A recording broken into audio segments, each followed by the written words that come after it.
के भयो यहाँ हेर न यस्तो बनाउने को हो रामे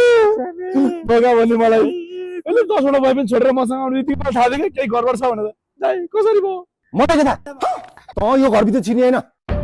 झन् बहिनी ठुलो भएर घरको जिम्मेवारी बोक्छ भने त दुनियाँको भुँडी बोकेर आउने कसको पाप बोके यो तिमी त बाजेलाई हेलो पापी बेबी तिमी यहाँ तुरुन्तै घर आउन एकदम इमर्जेन्सी केस छ मायाले बोलायो मलाई मायाले बोलायो के भयो यहाँ हेर न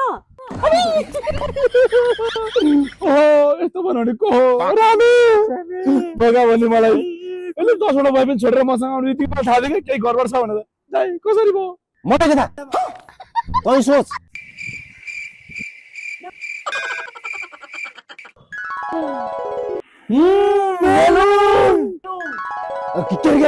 कहाँको मेलुङ कस्तो मेलुङ तुरुन्तै जाए मलाई यहाँ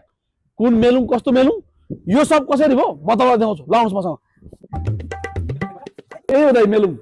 हे तेरिका मैले कुरा बुझ्न के यसलाई पेटकोले बोका हे तेरिका दाइ पेट बोके होइन के यो मेलुङ थकाली हो आज बिहान हामी खाना खानको लागि यहाँ आएको थियौँ उसलाई यहाँको खाना यति मिठो लाग्यो कि धेरै खाएर मेलुङ थकालीको खानाले उसको पेट त बेलुङ फुलेछ नि तपाईँ त्यस्तो नसोच्नु न हामी त पुरै धर्मात्मी मान्छे हो कि ओम नमः शिवाय गरेर खाना खान आउँदै जोडी जानु दादा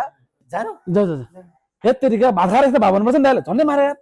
बिर्सेछु के बिर्सिनु भएन नि यस्तो कुरा खोइ त 1 घण्टा पछि मात्रै भात खान थालेको कतै आउने हो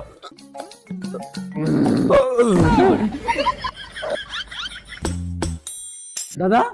थाल सुत्दै हाल्नु भयो क्या हो यो कुन ठाउँको थकाली अरे यो चाहिँ बालुवाटारको मेलुङ थकाली दाइ